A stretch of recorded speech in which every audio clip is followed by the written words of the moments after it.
This sport was created to spread Jesus. Now, the organization that represents the sport is now trying to cancel Jesus, not directly, but by canceling someone who represents Jesus, who's bold about his faith. Because this guy doesn't agree with Pride Month, he deserves to be fired and to be cut from the team? Ridiculous. But again, you know, the NBA would never go for that. The NBA would never go for a religious night, you know, a Jesus night, which is funny because the NBA has chaplains. You know, shout out Chris Durso. He's the chaplain for the Brooklyn Nets. Travis Hearn, I believe, from Arizona. He's the chaplain for the Phoenix Suns. So the NBA has some sort of spirituality to it. Yeah, right. You get me? And there's a lot of Christian NBA players, actually. Bro, not only that, I don't know if you knew this. I actually learned this recently and it blew my mind. Did you know that basketball was created as an evangelistic tool? I did not know that, no. Basketball was created as a game to spread the gospel. So they created the game, and I think whoever created it, and I don't know if you could... I believe it's look it up. American-Canadian dude. Yeah, so that dude... I don't know if he was a pastor. I don't know who he was, but I found this out recently because actually in my church, somebody wanted to do a basketball life group, a small group, and they're like, you know, we're going to tie it into evangelism and we're going to talk about the origins of basketball and how originally it was used to spread the gospel as an evangelism tool. So I don't know if you could fact check me about that. So the creator of basketball is Dr. James Naismith in December 1891 in Springfield, Massachusetts, as a physical education instructor at the International YMCA School. Now it's Springfield College. He invented the game to provide an indoor, less injury-prone winter activity for students. He used peach baskets and a soccer ball, creating 13 basic rules. He was a seminary graduate. It says here, invented basketball in 1891 as a muscular Christianity tool to evangelize and build moral character in young men. It says he believed in nurturing the whole man, body, mind, and spirit, and saw sport as a way to reach young men who might not attend traditional church services. So the man who created this, look, if you want, scroll down real quick. You see Ruslan? He'll talk about it. If you could pull up that clip real quick. Yeah.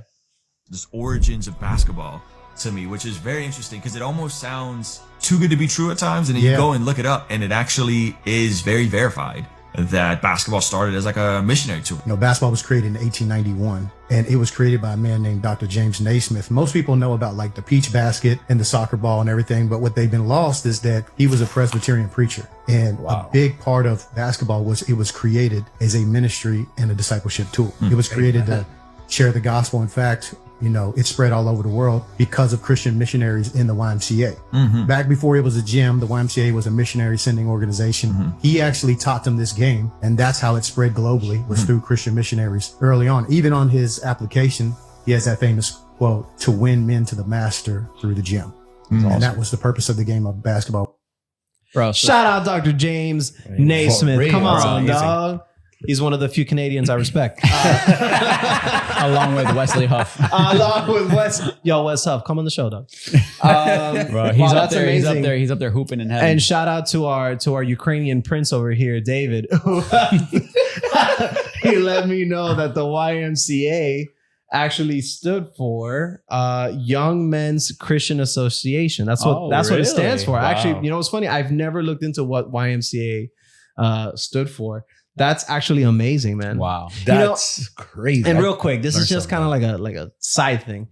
It's crazy when you find out how many things are rooted in the church and rooted in Christ that people just don't they overlook it or they completely forget about it. Right. You get me? We said it, I think, sometimes where it's like, dude, the reason why we have schools and hospitals, it's because of the church. The early churches who started, doing all these things. Correct me if I'm wrong. And then, I mean, I didn't know that the YMCA was a Christian organization. Yeah, absolutely. If you look like, for example, I don't want to speak for all Ivy Leagues, but I know there's some Ivy League schools like Harvard or Yale, at least one of those two. But like those schools, they were started by like Puritan like Christians who wanted to educate people, and educate believers, not just in theology, but like in everything. So, right. I mean, hospitals were created. Food banks, shelters were created as a result of the Christian ethic to take care of those who are less fortunate, take care of the poor, the widow, the hungry, etc. But what I think is crazy about this whole story is like this sport was created to spread Jesus. Mm-hmm. Now the organization that represents the sport is now trying to cancel Jesus, not directly, Right.